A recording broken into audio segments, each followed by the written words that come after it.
This is The Nightmare on 17th in Cheyenne, Wyoming. How long have you guys been around? The haunted house had its first year in 1989. In 89? And how did you guys get started on this? I was actually brought into the building when I was 11. Some of the people that helped found the haunted house, I knew them pretty well through a junior guard league of sorts. Kind of became familiar with the building, found out they were doing this. I'd come through a couple times. First time I ever volunteered, I was 16. By the time I was 18, I wanted to join.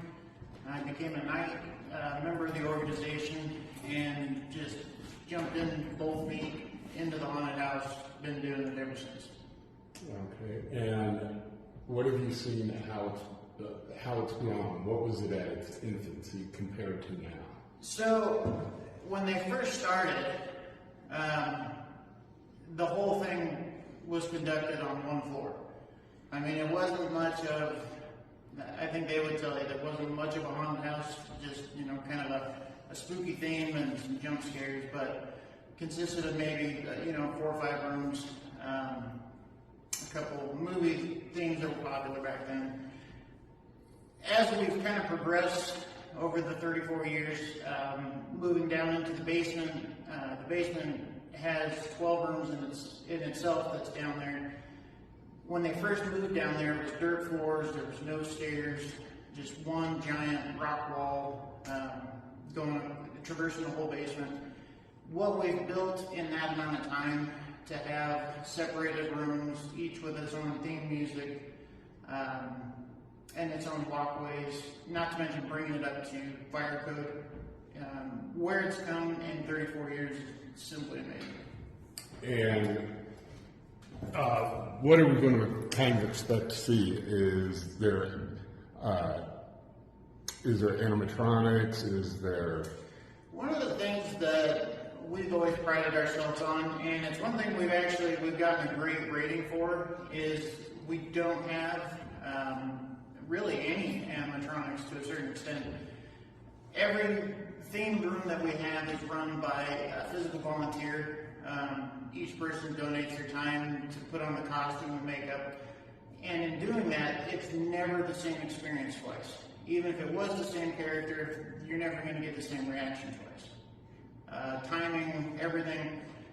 We get groups that come through multiple times in one night, and as much as they try, they can't predict the same thing twice, because when it's all real, it adjusts for that. And that's what makes it really unique. Now, where does the money go for the haunt? So we're a nonprofit. Nobody here gets paid. None of the members, none of the volunteers, not one person receives a dime. The building in itself is 140 years old.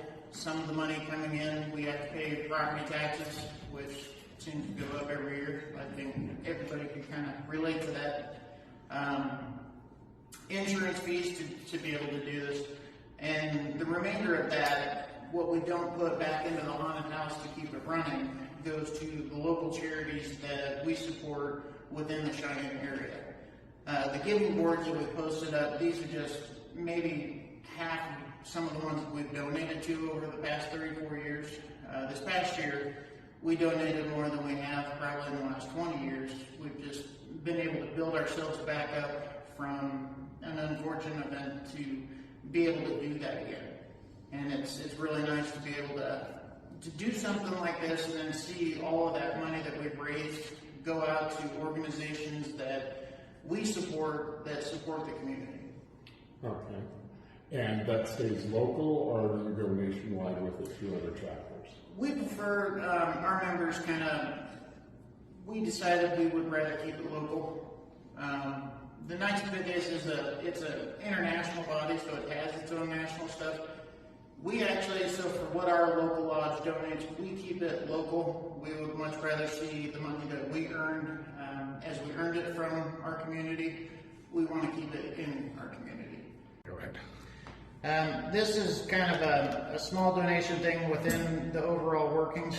Every year, we put out on Facebook a list of local charities, and we asked the public to vote on their favorite local charities. We then take a majority and choose the top 4. This year, these are the 4 that came out on top. Every ticket that's sold, you actually get a physical ticket, and as you make your way through the line and get up to the door where you go down, our group sender will tear your ticket in half. Now, your ticket stub, we ask that you put in one of these boxes, and that ticket stub acts as a vote for that charity. And what we do is we take a specific amount of money that we intend to donate, and we divide it by 4. Now, the winner, whoever gets the most ticket stubs, will get 50% of that overall donation. The other 3, we divide that last 50% up evenly amongst the 3 of them. That's awesome.